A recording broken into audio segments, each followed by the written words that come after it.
إن الحمد لله نحمده ونستعينه ونستغفره ونعوذ بالله من شرور أنفسنا ومن سيئات أعمالنا من يهده الله فلا مضل له ومن يضلل فلا هادي له وأشهد أن لا إله إلا الله وحده لا شريك له وأشهد أن محمدا عبده ورسوله أرسله بالهدى ودين الحق ليظهره على الدين كله ولو كره المشركون أما بعد فإن خير الحديث كتاب الله وخير الهدي هدي محمد صلى الله عليه وسلم وشر الأمور محدثاتها وكل محدثة بدعة وكل بدعة ضلالة وكل ضلالة في النار. أعوذ بالله من الشيطان الرجيم. بسم الله الرحمن الرحيم. والأرض مددناها وألقينا فيها رواسي وأنبتنا فيها من كل شيء موزون وجعلنا لكم فيها معايش ومن لستم له برازقين. يا أيها الذين آمنوا اتقوا الله حق تقاته ولا تموتن إلا وأنتم مسلمون. يا أيها الناس اتقوا ربكم الذي خلقكم من نفس واحدة وخلق منها زوجها وبث منهما رجالا كثيرا ونساء واتقوا الله الذي تساءلون به والأرحام إن الله كان عليكم رقيبا. يا أيها الذين آمنوا اتقوا الله وقولوا قولا سديدا يصلح لكم أعمالكم ويغفر لكم ذنوبكم إن الله كان عليكم رقيبا.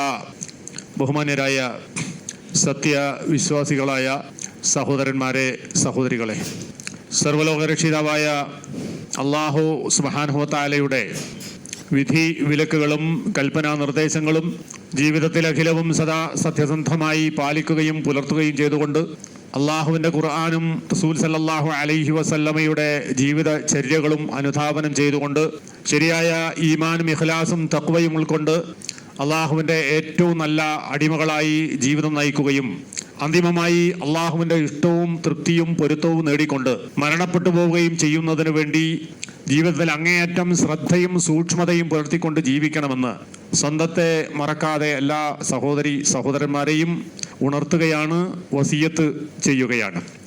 ഒരു വിശ്വാസിയെ സംബന്ധിച്ചിടത്തോളം അവൻ്റെ ഈമാൻ വർദ്ധിക്കാൻ ഉതകുന്ന കാര്യങ്ങളെ സംബന്ധിച്ചാണ് നമ്മൾ പറഞ്ഞു വരുന്നത്. അള്ളാഹുവിൻ്റെ ആയാത്തുകൾ ഓതി കേൾപ്പിക്കപ്പെട്ടാൽ സാദതുഹും ഈമാന, അവർക്ക് അവരുടെ ഈമാൻ വർദ്ധിക്കുന്നവരാകുന്നു എന്നാണ് ശരിയായ വിശ്വാസികളെ സംബന്ധിച്ച് അല്ലാഹു സുബ്ഹാനഹു വ തആല പറഞ്ഞിട്ടുള്ളത്.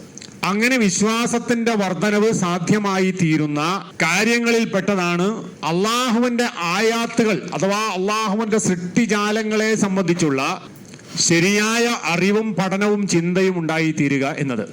കഴിഞ്ഞ ദിവസം നമ്മൾ പറഞ്ഞിരുന്നത് സൃഷ്ടികളിൽ കണ്ടുവരുന്ന അത്ഭുതങ്ങളെ കുറിച്ചാണ്. സൃഷ്ടിപ്പ് എന്ന് പറയുന്നത് തന്നെ ഒരുപാട് അത്ഭുതങ്ങൾ ഉൾക്കൊള്ളുന്ന സംഗതിയാണ്. അള്ളാഹു സൃഷ്ടിച്ചു വെച്ചിട്ടുള്ള എല്ലാ സൃഷ്ടിജാലങ്ങളും കുറ്റമറ്റ രീതിയിൽ സൃഷ്ടിക്കപ്പെട്ടതാണ്. എന്ന് വെച്ചാൽ ഒരു തരത്തിലുള്ള സൃഷ്ടിപ്പിന്റെ പോരായ്മകളും നമ്മൾ എത്ര നോക്കിയാലും കാണാൻ സാധ്യമല്ലാത്ത അത്ര അന്യൂനമായിട്ടാണ് സൃഷ്ടിക്കപ്പെട്ടത്.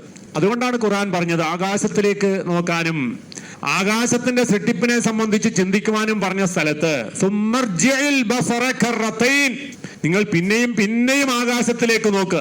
യൻഖലിബു ഇലൈക്കൽ ബസറു ഖാസിയൻ വഹുവ ഹസീർ, നിങ്ങളുടെ കണ്ണ് അന്വേഷിച്ചു പോകുന്ന കാര്യം ന്യൂനത കണ്ടെത്താൻ വേണ്ടിയുള്ള നിങ്ങളുടെ എല്ലാ ശ്രമങ്ങളും പരാജയപ്പെട്ടുകൊണ്ട് നിങ്ങളെ കണ്ണുകൾ താഴോട്ട് മടങ്ങുന്ന എന്ന് പറഞ്ഞാൽ മനുഷ്യന്റെ ചിന്തയും അന്വേഷണങ്ങളും പഠനങ്ങളും എത്ര പുരോഗമിച്ചാലും അള്ളാഹുവിന്റെ സൃഷ്ടിലോകത്തെ സംബന്ധിച്ചുള്ള അതിനെ ന്യൂനത കണ്ടെത്താൻ വേണ്ടിയുള്ള എല്ലാ ശ്രമങ്ങളും മനുഷ്യൻ്റെത് പരാജയപ്പെട്ടു പോകും എന്നാണ് പറഞ്ഞതിന്റെ അർത്ഥം. അത്രമാത്രം നുക്സാനുകളിൽ നിന്ന് മുക്തമായ, ന്യൂനതകളിൽ മുക്തമായ, ഏറ്റവും കുറച്ചിലുമില്ലാത്ത, ഏറ്റക്കുറച്ചിലുകളില്ലാത്ത നിലയിലാണ് എല്ലാ സൃഷ്ടിജാലങ്ങളുടെയും ഘടന അല്ലാഹു സുബ്ഹാനഹു വ തആല നിശ്ചയിച്ചു വെച്ചിട്ടുള്ളത്. അങ്ങനെയുള്ള സൃഷ്ടിഘടനയിൽ ഏതെങ്കിലും തരത്തിൽ തകരാറുകൾ സംഭവിക്കുക എന്ന് പറഞ്ഞാൽ അതിന്റെ അർത്ഥം എന്താണ്? എല്ലാം നശിച്ചു പോകുക എന്നുള്ളതാണ്. സൂര്യൻ എന്ന് പറയുന്നത് മനുഷ്യന് ഈ ഭൂമിയിൽ ജീവിക്കുന്നവർക്ക് ഊർജം നൽകുന്ന ഒരു മഹാ ഊർജ സ്രോതസ്സാണ്. അത് ഇപ്പോൾ നിൽക്കുന്ന ഒരു സ്ഥാനമുണ്ട്.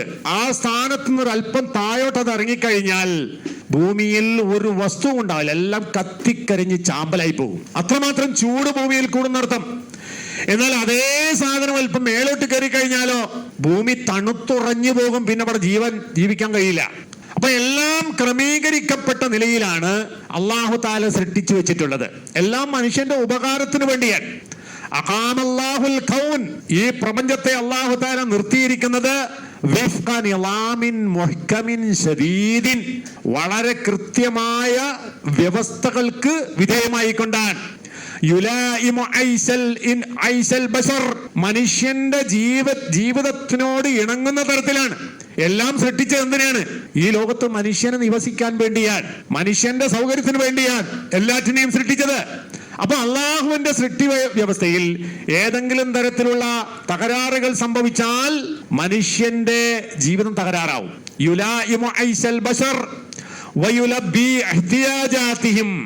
മനുഷ്യന് ഈ ദുനിയാവിൽ ജീവിക്കാൻ എന്തെല്ലാം സാധനങ്ങളാണോ ഏതെല്ലാം അളവിലാണോ വേണ്ടത് അതെല്ലാം പരിഹരിക്കത്തക്ക വിധത്തിലാണ് അല്ലാഹു സുബ്ഹാനഹു വ തആല സൃഷ്ടി സംവിധാനങ്ങളെ വെച്ചിരിക്കുന്നത്. വലൗ കാന ഫീഹി അദ്നാ ഇൽതിറാബ്, അല്ലാഹുവിന്റെ സൃഷ്ടി വ്യവസ്ഥയിൽ എവിടെയെങ്കിലും ഏറ്റവും ന്യൂനമായ ഒരു തകരാറ് സംഭവിച്ചാൽ പോലും എന്താ സംഭവിക്കുക?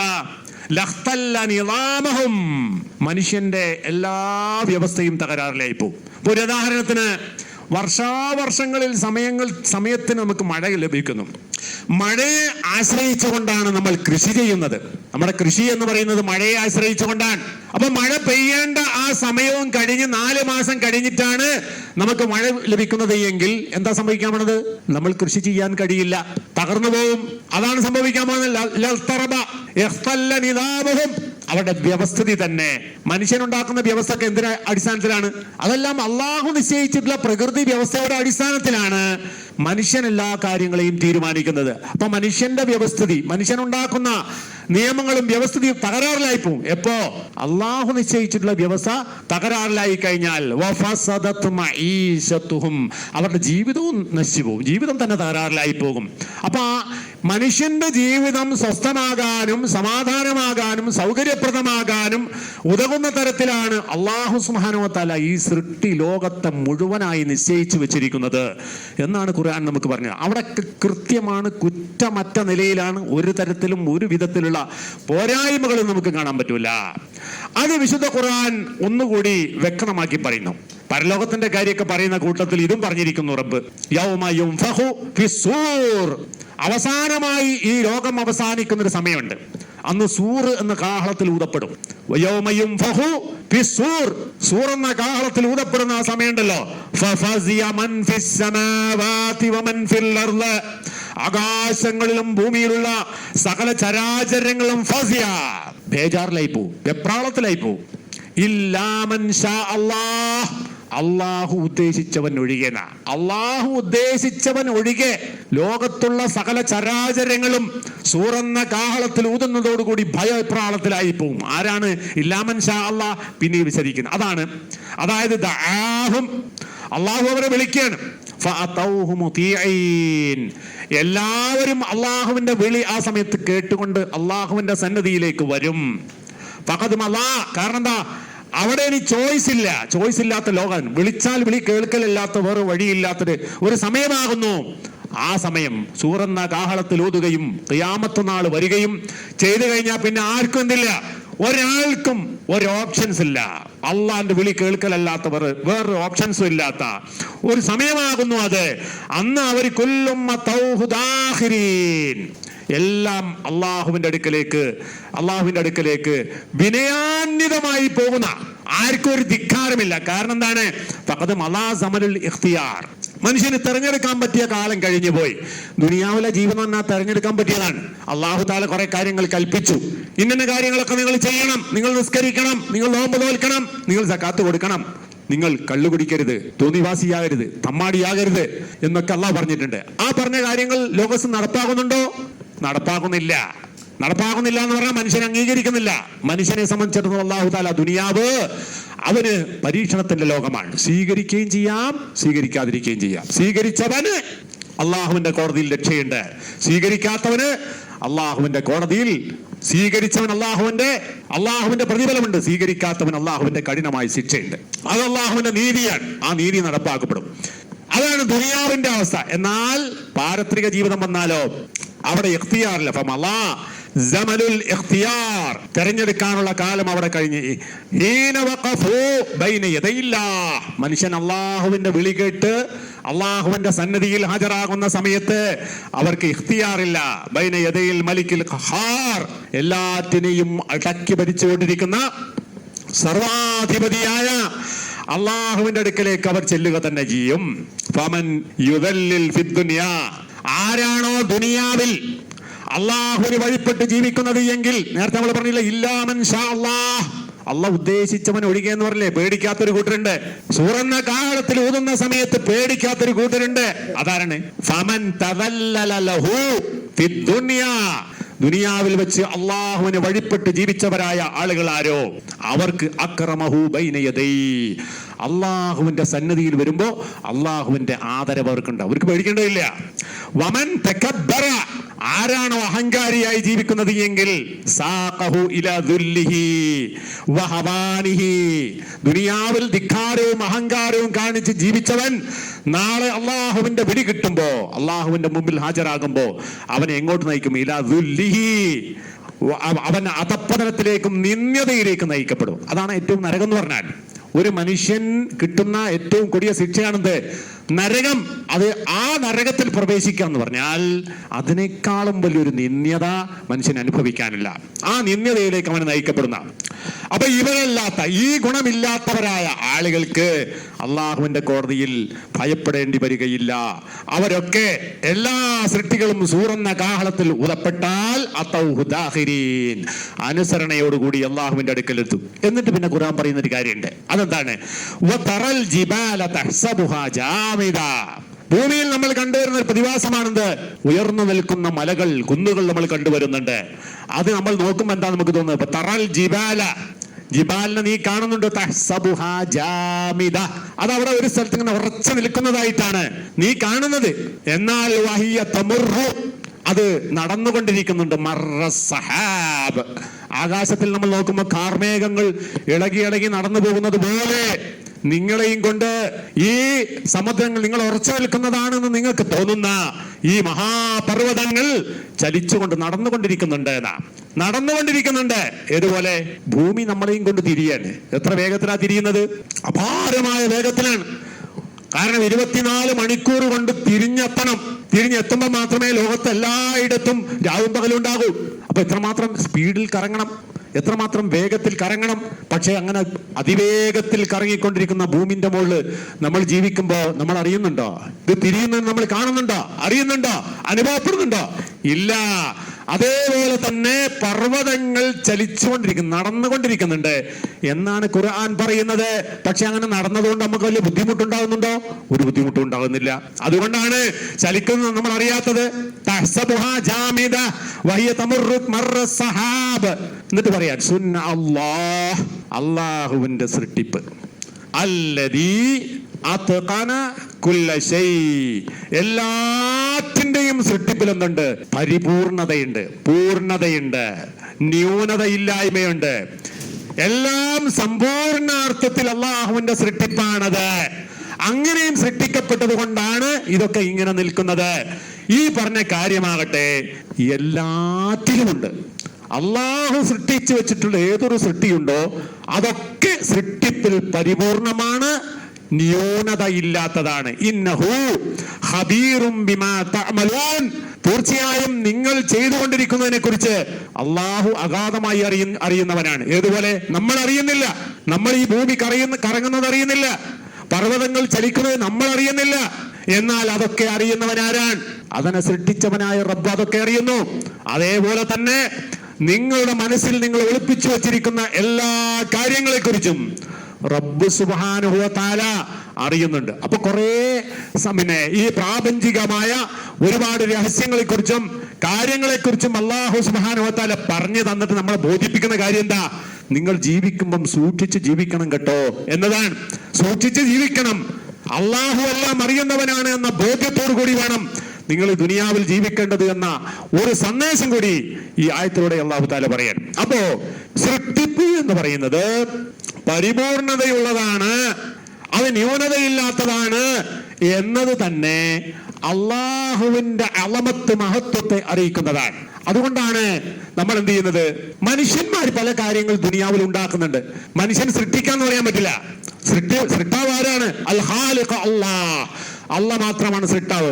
ദുനിയാവിൽ മനുഷ്യൻ വല്ലതും സൃഷ്ടിക്കുന്നുണ്ടോ? ഇല്ല. മനുഷ്യൻ ഉണ്ടാക്കുന്നു. എന്താ ഉണ്ടാക്കലും സൃഷ്ടിക്കലും തമ്മിലുള്ള വ്യത്യാസം? ദുനിയാവിൽ അള്ളാഹു നിർമ്മിച്ചു വെച്ച സാധനങ്ങളെ കൂട്ടിയോജിപ്പിച്ച് ഉണ്ടാക്കുന്നു. അത് ഉണ്ടാക്കുമ്പോൾ അതിന് ചില പ്രതികരണങ്ങൾ ഉണ്ടാകുന്നു. ആ നിലക്ക് മനുഷ്യൻ കൂട്ടിയോജിപ്പിച്ച് പലതിനെയും ഉണ്ടാക്കുന്നു. ആ ഉണ്ടാക്കുന്ന സാധനങ്ങളൊക്കെ എന്താണ്? അള്ളാഹു ഈ ദുനിയാവിൽ സൃഷ്ടിച്ചു വെച്ചിട്ടുള്ള സൃഷ്ടിജാലങ്ങളോട് ഇമിറ്റേറ്റ് ചെയ്തുകൊണ്ടാന്നല്ല. അല്ലാതെ പൂർവ്വ മാതൃകയില്ലാതെ ഒന്നും മനുഷ്യൻ ഉണ്ടാക്കുന്നില്ല. മനുഷ്യൻ നിർമ്മിക്കുന്നതെല്ലാം പൂർവ്വ മാതൃകയുള്ളതാണ്. അവൻ മാതൃക സ്വീകരിക്കുന്ന പറഞ്ഞ ഈ ദുനിയാവിൽ അള്ളാഹു സൃഷ്ടിച്ചു വെച്ച സാധനങ്ങളെ നോക്കിയിട്ട് അതിനെ ഇമിറ്റേറ്റ് ചെയ്തുകൊണ്ടാണ് മനുഷ്യൻ സൃഷ്ടിച്ചുകൊണ്ടിരിക്കുന്നത്. എന്ത് നിങ്ങൾ എടുത്തു നോക്കൂ. ഇപ്പൊ നമ്മുടെ നാട്ടിൽ വ്യാപകമായ പ്രചാരത്തിലുള്ള ഒരു ഉപകരണമാണെന്ത്? JCB എന്ന് പറയുന്ന ഒരു സാധനം. അത് ഒരു അത്ഭുതകരമായ സാധനമാണ്. അതെങ്ങനെ ഉണ്ടാക്കിയതാ? എവിടെയാണ്? എന്തിൽ നിന്നാണ് മനുഷ്യൻ അത് ഇമിറ്റേറ്റ് ചെയ്തത്? അടുത്ത കാലത്തുണ്ടായതാണ്. മനുഷ്യൻ പൂർവ്വകാലം മുതൽ തന്നെ JCB ചെയ്യുന്ന പല കാര്യങ്ങളും ചെയ്യാൻ വേണ്ടി ഉപയോഗിച്ച എന്തിനാ? ആന എന്ന് പറയുന്ന അള്ളാഹുവിന്റെ സൃഷ്ടിയിൽ ഭീമാകാരമായ ഒരു ജീവി. ആ ജീവിയെയാണ് JCB എന്ന് പറഞ്ഞ സാധനം ഉണ്ടാക്കാൻ വേണ്ടി മനുഷ്യൻ ഇമിറ്റേറ്റ് ചെയ്തിട്ടുള്ളത്. JCB നിങ്ങൾ നോക്ക്, ആന പോലെ തന്നെയാണ്. അതിന് തുമ്പിക്കൈയുണ്ട്, അതുപോലെ തന്നെ 4 കാലുണ്ട്. 4 കാലിൽ ഒരു കാലിൽ 2 കാലിൽ നിന്നുകൊണ്ട് മുന്നോട്ട് തള്ളുന്നു, അതുപോലെ വലിക്കുന്നു, പിടിക്കുന്നു. ഇങ്ങനെയൊക്കെയുള്ള കാര്യങ്ങൾ JCB ചെയ്യുന്ന ആ പണികളെല്ലാം നോക്കിക്കഴിഞ്ഞാൽ ആനയെ കൊണ്ട് മനുഷ്യൻ പണ്ട് എന്തൊക്കെ ചെയ്യിപ്പിച്ചിരുന്നോ ആ ചെയ്യിപ്പിച്ച കാര്യങ്ങളൊക്കെയാണ് ഈ യന്ത്രം കൊണ്ട് മനുഷ്യൻ ചെയ്യുന്നത്. അപ്പൊ ഇമിറ്റേഷൻ ഉണ്ട് എന്നർത്ഥം. അതേപോലെ എന്ത് കാര്യങ്ങൾ നിങ്ങൾ എടുത്തു നോക്ക്, ഏത് കാര്യങ്ങളാകട്ടെ. ഹെലികോപ്റ്റർ എന്ന് പറയുന്ന ഒരു സാധനം, അത് മനുഷ്യൻ വികസിപ്പിച്ചെടുത്തുള്ള വസ്തുവാണ്. അത് കണ്ടാൽ എന്താ നമുക്ക് തോന്നുക? ഭൂമിയിൽ നമുക്ക് കണ്ടാൽ തോന്നുന്ന ഒരു സാധനം അതാ തുമ്പിയാണ്. തുമ്പി എന്ന് പറഞ്ഞാൽ വളരെ ഭാരം കുറഞ്ഞൊരു ജീവിയാണ്. ആ തുമ്പിയെ ഇമിറ്റേറ്റ് ചെയ്തുകൊണ്ടാണ് എന്ത് ഉണ്ടാക്കുന്നത്? ഈ പറയുന്ന ഈ ഹെലികോപ്റ്റർ എന്ന് പറഞ്ഞ സാധനം ഉണ്ടായത്. അങ്ങനെ എന്തൊരു സാധനം മനുഷ്യൻ രൂപകൽപ്പന ചെയ്തിട്ടുണ്ടോ അതിനൊക്കെ ഈ ഭൂമിയിൽ അള്ളാഹു സൃഷ്ടിച്ചിട്ടുള്ള ഏതെങ്കിലും ഒരു സൃഷ്ടിയോട് സാദാത്മ്യമുണ്ടാകും. അതിനർത്ഥം എന്താണ്? ഈ ഭൂമിയിൽ അള്ളാഹു സൃഷ്ടിച്ചു വെച്ചത് പരിപൂർണമാണെന്നാണ്. ആ പരിപൂർണമായ സാധനത്തെ ഇമിറ്റേറ്റ് ചെയ്തുകൊണ്ടാണ് മനുഷ്യനുണ്ടാക്കുന്നത്. എന്നാൽ മനുഷ്യൻ എത്ര ഉണ്ടാക്കിയാലും ശരി അള്ളാഹുവിന്റെ സൃഷ്ടിപ്പിന്റെ മാഹാത്മ്യം ഉൾക്കൊള്ളാനോ അവർക്ക് എത്താനോ കഴിയില്ല. അതാണ് അതിന്റെ സവിശേഷത. ഇപ്പൊ ഉദാഹരണത്തിന് ഒരു മനുഷ്യൻ എന്ന് പറയുന്ന ഒരു വലിയ യന്ത്രമാണ്. ഒരു യന്ത്രം എന്ന നിലക്ക് മനുഷ്യനെ നമ്മൾ കണ്ടാൽ ഒരു വലിയ യന്ത്രങ്ങൾ ഉൾക്കൊള്ളുന്ന, ഒരുപാട് യന്ത്രങ്ങൾ ഉൾക്കൊള്ളുന്ന ഒരു ഫാക്ടറിയാണ് മനുഷ്യൻ എന്ന് പറഞ്ഞാൽ. മനുഷ്യന്റെ ഉള്ളിൽ പ്രവർത്തിച്ചു കൊണ്ടിരിക്കുന്ന യന്ത്രങ്ങൾ എന്തൊക്കെയാണ്? അതിന്റെ കിഡ്നി എന്ന് പറയുന്ന ഉപകരണം ചെയ്തുകൊണ്ടിരിക്കുന്ന, ഒരു ദിവസത്തിൽ ചെയ്തുകൊണ്ടിരിക്കുന്ന പ്രവർത്തനങ്ങൾ എന്ന് പറഞ്ഞാൽ അത്ഭുതകരമായ പ്രവർത്തനങ്ങളാണ്. മനുഷ്യന്റെ ഹൃദയം മിടിച്ചുകൊണ്ടേയിരിക്കുന്നു. 24 മണിക്കൂറിൽ ഓരോ സെക്കൻഡിലും ഹൃദയം മിടിപ്പ്, രക്തം പമ്പ് ചെയ്യൽ, ഇതുപോലെയുള്ള പണികളൊക്കെയും ചെയ്തുകൊണ്ടിരിക്കുന്നു. കരളിന് വേറൊരു പ്രവൃത്തിയാണ്, കുടലിന് വേറൊരു പ്രവൃത്തിയാണ്, വൻകുടലിന് വേറെ പ്രവൃത്തിയാണ്, ചെറുകുടലിന് വേറെ പ്രവൃത്തിയാണ്. ഇങ്ങനെ മനുഷ്യന്റെ ഉള്ളിൽ ഒരുപാട് ഫാക്ടറികൾ പ്രവർത്തിക്കുന്നു. ഈ ഫാക്ടറികളൊക്കെ പ്രവർത്തിക്കണം എന്ത് വേണം? പ്രവൃത്തി ചെയ്യാനുള്ള ശക്തിക്കാണ് എന്താ പറയുക? ഊർജം എന്ന് പറയാ. ഊർജം ഉണ്ടാണ്. എവിടെ നമുക്ക് ഊർജം കിട്ടുന്നത്? ഊർജം കിട്ടുന്ന മനുഷ്യൻ ഭക്ഷണം കഴിക്കുമ്പോഴാണ്. ഭക്ഷണത്തിൽ നിന്നാണ് ഊർജം ഉണ്ടാകുന്നത്. അപ്പൊ മനുഷ്യൻ എന്ന് പറയുന്ന ഈ മഹാഭയങ്കരമായ യന്ത്രം പ്രവർത്തിക്കുവാൻ ആവശ്യമായ അതിനുള്ള ഊർജം എവിടെ കിട്ടുന്നു? ഭക്ഷണത്തിൽ നിന്ന്. എത്ര മനുഷ്യന് ആഹാരം വേണ്ടത്? മനുഷ്യനെ സംബന്ധിച്ച് 24 മണിക്കൂർ അവന്റെ ശരീരം പരിപൂർണമായ നിലയിൽ പ്രവർത്തിക്കുവാൻ 1 കിലോ കപ്പ കഴിച്ചാൽ മതി എന്നാണ്. 1 കിലോ കപ്പയിൽ നിന്ന് കിട്ടുന്ന ഊർജം കൊണ്ട് 24 മണിക്കൂർ ഈ യന്ത്രങ്ങളെല്ലാം പ്രവർത്തിക്കും. 1 കിലോ കപ്പയുടെ വില എന്താണ്? 15 രൂപ, 20 രൂപ. ഒരു മനുഷ്യൻ ഒരു ദിവസം പ്രവർത്തിക്കാനുള്ള ചെലവെത്രയാണ്? 20 രൂപ. എന്നാൽ ഇതേ പ്രവൃത്തി നിങ്ങൾ വേറൊരുത്തിനെ കൊണ്ട് ചെയ്യിപ്പിക്കുകയാണെങ്കിലോ, ഒരാൾ കിഡ്നി രോഗിയായി, അവന്റെ കിഡ്നി പ്രവർത്തിക്കണമെങ്കിൽ ദിവസം എത്ര ചെലവ്? അവന്റെ കരൾ തകരാറിലായി, അത് പ്രവർത്തിക്കണം ദിവസത്തിൽ എത്ര ചെലവ്? ഇങ്ങനെ ആലോചിച്ച നോക്കങ്ങൾ. അങ്ങനെ എന്തുമാത്രം വലിയ അത്ഭുതമാണ് സൃഷ്ടിലോകത്ത് നമ്മൾ കാണുന്നത്. അവ ഇത്രയും കുറഞ്ഞ ചെലവിൽ മികച്ച പ്രവർത്തനം നടത്താൻ കഴിയുന്ന യന്ത്രം, അതാണ് ജീവികൾ എന്ന് പറഞ്ഞാൽ. ജീവികൾ എന്ന് പറഞ്ഞാൽ അതാ. ഇനിയിപ്പോ നമ്മൾക്ക് യാത്ര ചെയ്യണം, ഒരാൾ അമേരിക്കയിൽ പോയി തിരിച്ചു വരണം, അവൻ പോകുന്നത് ഒരു വിമാനത്തിലാണ് എങ്കിൽ എത്രയാണോ അവന്റെ ചെലവ്? ഭീമമായ ചെലവുണ്ട്. അവന്റെ യാത്രാ ചെലവ് ഭീമമായ ചെലവാണ്. ഒരാളാണ് പോകുന്നതെങ്കിലും ലക്ഷക്കണക്കിന് രൂപ ചെലവഴിക്കേണ്ടി വരും, എന്നാലേ പോയി വരാൻ പറ്റൂ. എന്നാൽ അള്ളാഹുവിന്റെ സൃഷ്ടി നിങ്ങൾ ആലോചിച്ച്, ആർട്ടിക് ടേൺ എന്ന് പറയുന്ന ഒരു പക്ഷിയുണ്ട്. അത് അന്റാർട്ടിക്കയിൽ നിന്ന് ആർട്ടിക്കിലേക്ക് പറക്കുന്നു. എത്ര ദിവസം പറക്കണം? മാസങ്ങൾ പറക്കണം. മാസങ്ങളോളം പറന്നുകൊണ്ടിരിക്കുന്ന ഈ ജീവിക്ക് എന്താണ് ഇന്ധനം? ഒരൽപ്പം ധാന്യമുണ്ടായാൽ ആ ധാന്യം കൊണ്ട് കിട്ടുന്ന ഇന്ധനം ഉപയോഗിച്ച് മാസങ്ങൾ നീണ്ടു നിൽക്കുന്ന പറക്കൽ നടത്താൻ ഒരു ജീവിക്ക് കഴിയുന്നു. അപ്പൊ അതിന്റെ സൃഷ്ടിപ്പിന്റെ മഹത്വത്ര, അതിന്റെ മാഹാത്മ്യം എത്രയാണ്? എങ്ങനെ രൂപകൽപ്പന ചെയ്യാൻ കഴിയുന്നവൻ ആര്? റബ്ബുൽ ആലമീൻ ആയ അല്ലാഹുവിനല്ലാതെ കഴിയില്ല. മനുഷ്യൻ ഇമിറ്റേറ്റ് ചെയ്യുന്ന ഒരു സംഗതിക്കും ഈ മഹത്വം ഉണ്ടാവുകയില്ല. അപ്പൊ എത്രമാത്രം നമ്മൾ അള്ളാഹുവിനെ വഴിപ്പെടണം. അല്ലാഹു സുബ്ഹാനഹു വ തആല നമുക്ക് ചെയ്തു തന്നിട്ടുള്ള അനുഗ്രഹങ്ങളോട് നമ്മൾ പ്രതികരിക്കുകയാണെങ്കിൽ എത്രമാത്രം നമ്മൾ വിനയത്തിലാകണം. നമ്മുടെ ജീവിതത്തിൽ ഓരോ ദിവസവും നടന്നു പോകുന്ന ഓരോ കാര്യങ്ങളും, നമ്മൾ അറിയാതെ നടന്നു പോകുന്ന കാര്യങ്ങൾ, ഓരോന്നിനും നമ്മൾ വില നിശ്ചയിക്കുകയാണെങ്കിൽ എത്ര ലക്ഷക്കണക്കിന് രൂപ നമ്മൾ ചെലവാക്കണം. ഒരു ദിവസം നമ്മൾ മേലോട്ട് വലിച്ചു കയറ്റുന്ന ഓക്സിജൻ അത് നമ്മൾ നേടണമെങ്കിൽ, അത് പുറമേ നിന്ന് നമ്മൾ വലിച്ചെടുക്കുന്നതെങ്കിൽ എത്ര 1000 രൂപയാണ് ചെലവ്. അപ്പൊ നമ്മൾ ആലോചിച്ച് നോക്കും, മനുഷ്യൻ എന്ന് പറയുന്ന ജീവിക്ക് 24 മണിക്കൂർ ഓരോന്നും പ്രവർത്തിക്കണമെങ്കിൽ അത് കൂലിയുടെ അടിസ്ഥാനത്തിലാണ് ചെയ്യുന്നതെങ്കിൽ മനുഷ്യന് അധികം ഒന്നും ദുനിയാവിൽ ജീവിക്കാൻ തന്നെ പറ്റൂല. അത്രയും വലിയ കോടിക്കണക്കിന് രൂപ ചെലവഴിച്ച് നിർത്തേണ്ട ഒരു ശരീരമാണ് അല്ലാഹു സുബ്ഹാനഹു വ തആല നമുക്ക് തന്നിട്ടുള്ളത്. ഓർക്കണം, ആ ശരീരം കൊണ്ടാണ് നമ്മൾ നടക്കുന്നത്. ആ ശരീരമാണ് അള്ളാഹുവിന് വഴിപ്പെട്ട് ജീവിക്കേണ്ട ശരീരം. അത് അള്ളാഹുവിന്റെ നിയമങ്ങൾക്ക് വിരുദ്ധമായി ഒരാൾ ഉപയോഗിച്ചാൽ അതിന്റെ അർത്ഥം എന്താണ്? അവനെപ്പോലെ നന്ദി കെട്ടവനായി ദുനിയാവിൽ പറയില്ല എന്നുള്ള. അപ്പോ അള്ളാഹുവിന്റെ നിയമത്തുകൾ, അവന്റെ സൃഷ്ടിപ്പിന്റെ മഹത്വങ്ങൾ എത്രത്തോളമാണോ നമ്മുടെ ചിന്തയിൽ സ്വാധീനിക്കുന്നത്, അത്രത്തോളം നമ്മുടെ ഈമാൻ വർദ്ധിക്കും എന്നുള്ള കാര്യത്തിൽ യാതൊരു സംശയമില്ല. ഇനി അതേപോലെ തന്നെ സൃഷ്ടിപ്പിന്റെ മറ്റൊരു അത്ഭുതമാണ്, ഈ ദുനിയാവിൽ അള്ളാഹു സൃഷ്ടിച്ചു വെച്ചിട്ടുള്ള എല്ലാ കാര്യങ്ങളും സന്തുലിതമായി സൃഷ്ടിച്ചിരിക്കുന്നതല്ല.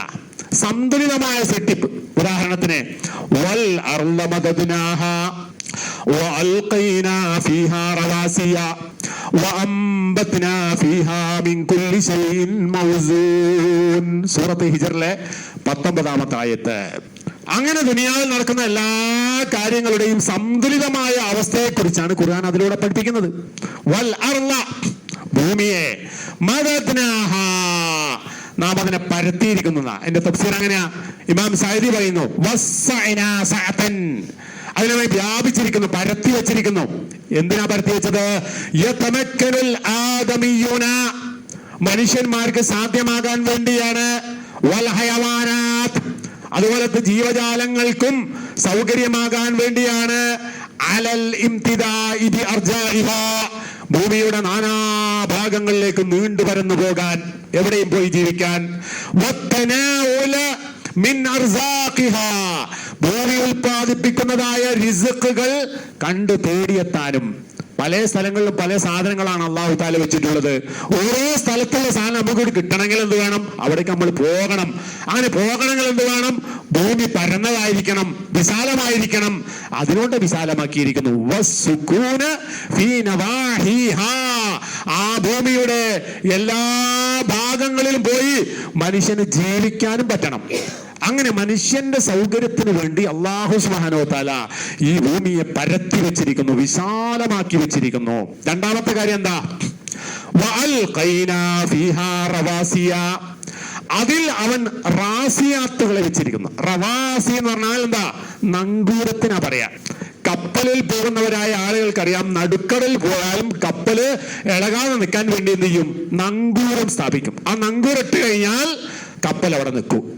അതേപോലത്തെ ഭൂമി എന്ന് പറയുന്ന ഈ വിശാലമായ സാധനത്തെ ഇളകി ആടാതിരിക്കാൻ വേണ്ടി അല്ലാഹു സുബ്ഹാനഹു വ തആല ചില നങ്കൂരങ്ങൾ സ്ഥാപിച്ചിട്ടുണ്ട്. ആ നങ്കൂരങ്ങളാണ് എന്ത്? പർവ്വതങ്ങൾ. പർവ്വതങ്ങൾ എത്രമാത്രം ഭൂനിരപ്പിൽ നിന്ന് മേലോട്ട് വരുന്നോ അത്രത്തോളം തന്നെ താഴോട്ടും അതിനുണ്ട്. ആണി അടിച്ച മാതിരി ഈ ഭൂമിയെ നിലനിർത്താൻ വേണ്ടി അല്ലാഹു സുബ്ഹാനഹു വ തആല അൽഖൈനാ ഫീഹാ റവാസിയ, ആ ഭൂമിയിൽ അല്ലാഹു തആല നങ്കൂരങ്ങളെ സ്ഥാപിച്ചിരിക്കുന്നു ഉറച്ചു നിൽക്കാൻ വേണ്ടി. അത് എത്രയോ സ്ഥലങ്ങളിൽ ഖുർആൻ പറയുന്ന കാര്യമാണ്. അപ്പൊ ഒരു സന്തുലിതാവസ്ഥയോടുണ്ട്. ഭൂമി എല്ലാ സ്ഥലത്തും പരന്നതല്ല, ചില ഭാഗം കുന്നുകളാണ്, അതുപോലെ തന്നെ സമതലങ്ങളാണ്, അങ്ങനെ പല രീതിയിലാണ്. അവിടെ ഒരു സന്തുലിതമായ അവസ്ഥ ഒരേ രീതിയിലല്ല, പല രീതിയിൽ സൃഷ്ടിച്ചിരിക്കുന്നു. അതെന്തിനാ? അതിന്റെ ഉപകാരം മനുഷ്യന് കിട്ടാൻ വേണ്ടിയിട്ടാണ്. എന്ന് പറഞ്ഞാൽ ജിബാലൻ, പർവ്വതങ്ങളെ സ്ഥാപിച്ചു. ഭയങ്കരമായ പർവ്വതങ്ങൾ. എന്തിന്? തഹ്ഫദുൽ അർള, ആ പർവ്വതങ്ങൾ ഭൂമിയെ സംരക്ഷിക്കുന്നു, സൂക്ഷിക്കുന്നു. ബിഇദ്നില്ലാഹ്, അള്ളാഹു എന്നെ നിശ്ചയിച്ചതാണത്. ഭൂമിയുടെ സംരക്ഷണത്തിന് വേണ്ടി അള്ളാഹു പർവ്വതങ്ങളെ വെച്ചിരിക്കുന്നു. അൻതമീദ, ഭൂമി അങ്ങോട്ടും ഇങ്ങോട്ടും ഇളകിപ്പോകാതിരിക്കാൻ, തൂക്കൊപ്പിക്കാൻ വേണ്ടി, ഭൂമിയുടെ തൂക്കം ഒപ്പിക്കാൻ വേണ്ടി, അങ്ങോട്ടും ഇങ്ങോട്ടും ചാഞ്ചാടി പോകാതിരിക്കാൻ വേണ്ടിയാണ് പർവ്വതങ്ങളെ സ്ഥാപിച്ചിരിക്കുന്നത്. നീങ്ങിപ്പോകാതിരിക്കാനും വേണ്ടി നങ്കൂരമായി സ്ഥാപിച്ചു വെച്ചിരിക്കുന്നു പർവ്വതങ്ങളെ. അതൊരു സന്തുലിതം നിലനിർത്താൻ വേണ്ടിയാണ്. പിന്നെ പറയുന്നത് എന്താണെന്നറിയോ? ആ ഭൂമിയിൽ നാം മുളപ്പിച്ചിരിക്കുന്നു മിൻ കുല്ലി ശൈഇൻ മൗസൂൻ, എല്ലാ സാധനങ്ങളെയും തൂക്കമൊപ്പിച്ച് മുളപ്പിച്ചിരിക്കുന്നു. ആവശ്യമായ സാധനം, ഈ ഭൂമിയിൽ മനുഷ്യന് ആവശ്യമായ സാധനങ്ങളെ സന്തുലിതമായി മുളപ്പിച്ചിരിക്കുന്നു. എല്ലാ സാധനവും എല്ലാ സ്ഥലത്തും മുളക്കുമോ? ഇല്ല. മരുഭൂമിയിൽ മുളക്കുന്ന സാധനം നമ്മുടെ നാട്ടിൽ മുളക്കൂല. മരുഭൂമിയിലാണ് ഈ ഈത്തപ്പഴങ്ങളുടെ വിവിധ സാധനങ്ങൾ ഉണ്ടാകുന്നത്. ആ ഈത്തപ്പന അവിടെ ഉണ്ടാകുന്നു, അതിന്റെ ഫലം ഉണ്ടാകുന്നു. നമ്മുടെ നാട്ടിൽ ഇഷ്ടം പോലെ ഈത്തപ്പഴം കിട്ടും, നമ്മുടെ നാട്ടിൽ മുളക്കുന്നില്ല. പക്ഷെ അവിടുന്ന് കിട്ടുന്ന ഈ സാധനം വില കുറച്ച് നമ്മുടെ നാട്ടിൽ കിട്ടുന്ന പഴവർഗ്ഗങ്ങളെക്കാളും വില കുറച്ച് ഏറ്റവും മുന്തിയ ഇനം ഈത്തപ്പഴം നമ്മുടെ നാട്ടിൽ കിട്ടുന്നു. അങ്ങനെ ഓരോ സ്ഥലത്തും നമ്മുടെ നാട്ടിൽ ചക്കയുണ്ടായാൽ അത് അമേരിക്കയിലേക്ക് വരെ കയറ്റുമതി ചെയ്യപ്പെടുന്നു. അങ്ങനെ അങ്ങോട്ടും ഇങ്ങോട്ടും കയറ്റുമതി ചെയ്ത് ഉപയോഗിച്ചും ഓരോ മനുഷ്യന്മാർക്കും ഉപയോഗിക്കാൻ പറ്റിയ തരത്തിൽ എല്ലാ ഇനം ഫലങ്ങളും പഴങ്ങളും ചെടികളും അല്ലാഹു സുബ്ഹാനഹു വ തആല സന്തുലിതമായി മുളപ്പിച്ചു വെച്ചിരിക്കുന്നു. എല്ലാം വസനൊപ്പിച്ചിട്ടില്ല, ഏറ്റക്കുറവുകളില്ല. ക്രമമനുസരിച്ച് മനുഷ്യന്റെ ആവശ്യം എത്രയാണോ അത്രത്തോളം അതാക്കി വെച്ചിരിക്കുന്നത്. പിന്നെ അവിടെ മൗസൂൻ എന്ന് പറഞ്ഞാൽ വേറെ ഒരു അർത്ഥം കൂടിയുണ്ട്. എന്താണ് അർത്ഥം എന്നറിയോ? ഒരു പഴം നമ്മൾ ഉപയോഗിക്കുമ്പോൾ ഓരോ പഴത്തിനും ഓരോ രുചിയാണ്, എല്ലാത്തിനും മധുരമുണ്ട്. ആപ്പിൾ മധുരമുള്ള ഒരു പഴമാണ്, ഓറഞ്ച് മധുരമുള്ള പഴമാണ്. പക്ഷേ ആപ്പിൾ കഴിച്ചാലും ഓറഞ്ച് കഴിച്ചാലും ഒരേ രുചിയാണോ? അല്ല. ആപ്പിളിന് ആപ്പിളിന്റെ രുചി, ഓറഞ്ചിന് ഓറഞ്ചിന്റെ രുചി വ്യത്യാസങ്ങളുണ്ട്. എങ്ങനെ ഈ രുചി വ്യത്യാസം വരുന്നത്? ഒരു വസ്തുവിന്റെ രുചി വ്യത്യാസം വരണമെങ്കിൽ എന്ത് വേണം? അതിൽ ഉൾക്കൊള്ളുന്ന ഇൻഗ്രീഡിയന്റ് അത് വ്യത്യസ്തമായിരിക്കണം. വസ്തു ഉണ്ടാക്കുമ്പോൾ അതിൽ ഉൾക്കൊള്ളുന്ന വസ്തു ഉണ്ടല്ലോ, അതിന്റെ ക്രമം വ്യത്യാസപ്പെടുന്നതിനനുസരിച്ച് രുചിയും വ്യത്യാസപ്പെടും. ഇപ്പൊ മനുഷ്യൻ ഉണ്ടാക്കുന്ന പലഹാരങ്ങൾ എടുത്ത് നോക്ക്, ലഡു ഉണ്ടാക്കാനും ജിലേബി ഉണ്ടാക്കാനും ഉപയോഗിക്കുന്ന വസ്തു ഒന്നാണ്. മൈദയും എണ്ണയും പിന്നെ അതുപോലെ തന്നെയുള്ള പഞ്ചസാരയും ഇതുപോലെയുള്ള സാധനങ്ങൾ ഉപയോഗിച്ചുകൊണ്ടാണ് ഈ രണ്ട് സാധനം ഉണ്ടാക്കുന്നത്. പക്ഷെ ലഡു കഴിക്കുന്നതിന്റെ രുചിയല്ല ജിലേബി കഴിക്കുമ്പോൾ ഉള്ളത്. എന്താ വ്യത്യാസം വരാൻ കാരണം? അതിന്റെ പാകം ചെയ്യുന്ന രീതിയിലും അത് ഉപയോഗിക്കുന്ന വസ്തുവിന്റെ അളവിന്റെ വ്യത്യാസവും ഒക്കെ ഉണ്ടാകുമ്പോൾ രുചിയിലും വ്യത്യാസം ഉണ്ടായി. അതാണ്. അങ്ങനെ ഓരോ മനുഷ്യരുണ്ടാക്കുമ്പോൾ പോലും ഈ ക്രമമുണ്ട്. എന്നാൽ ചിലതിൽ കുറവ് സംഭവിച്ചാലോ ആ വസ്തുവിനെ ഉപയോഗിക്കാൻ പറ്റൂല. നല്ല ബിരിയാണി, അത് ചേരേണ്ടതെല്ലാം ചേർത്തു, പക്ഷേ ഉപ്പിടാൻ മറന്നുപോയാലോ? ഉപ്പ് എന്ന് പറയുന്ന നിസാരമായ ഒരു സാധനമാണ്, അത് ഇടാൻ മറന്നുപോയാൽ ആ വസ്തുവിനെ ഉപയോഗിക്കാൻ കഴിയില്ല, കഴിക്കാൻ കഴിയില്ല.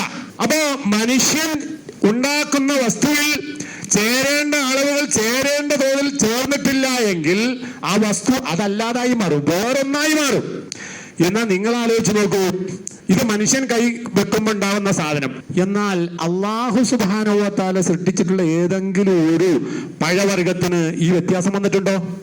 എല്ലാറ്റിലും എന്ത് വേണം? സാൾട്ട്, ഉപ്പിന്റെ അംശം ഉണ്ടാകണം. ഉപ്പിന്റെ അംശം ഉണ്ടാകുമ്പോൾ മാത്രമേ എന്ത് ചെയ്യൂ, അതിന്റെ രുചി ഉണ്ടാവും. നമ്മൾ ഉപ്പിട്ടില്ലെങ്കിൽ നമ്മുടെ വസ്തുവിന് കേടുവന്നു. എത്രത്തോളം പറഞ്ഞാൽ പാൽപ്പായസം വെച്ചാൽ പോലും അതിലെന്ത് വേണം?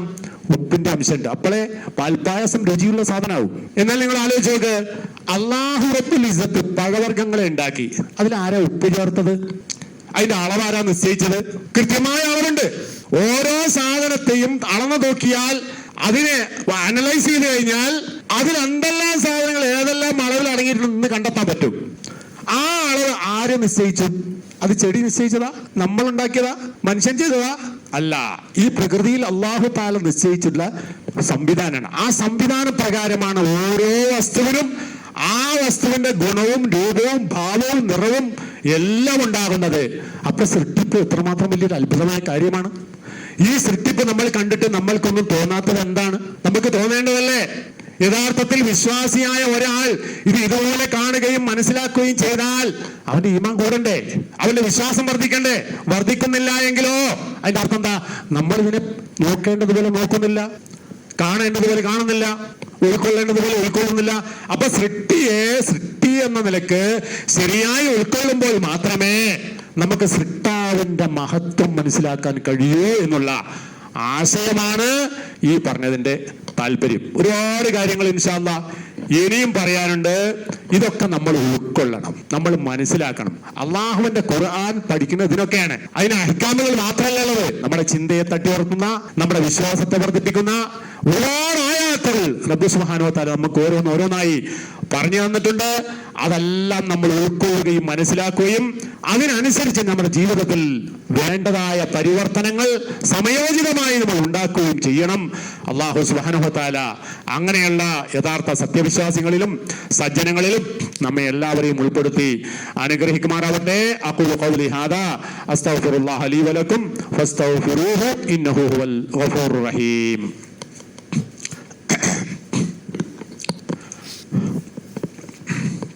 അൽഹംദുലില്ലാഹ് الذي هدانا لهذا وما كنا لنهتدي لولا أن هدانا الله وصلى الله على النبي الكريم وعلى آله وصحبه أجمعين.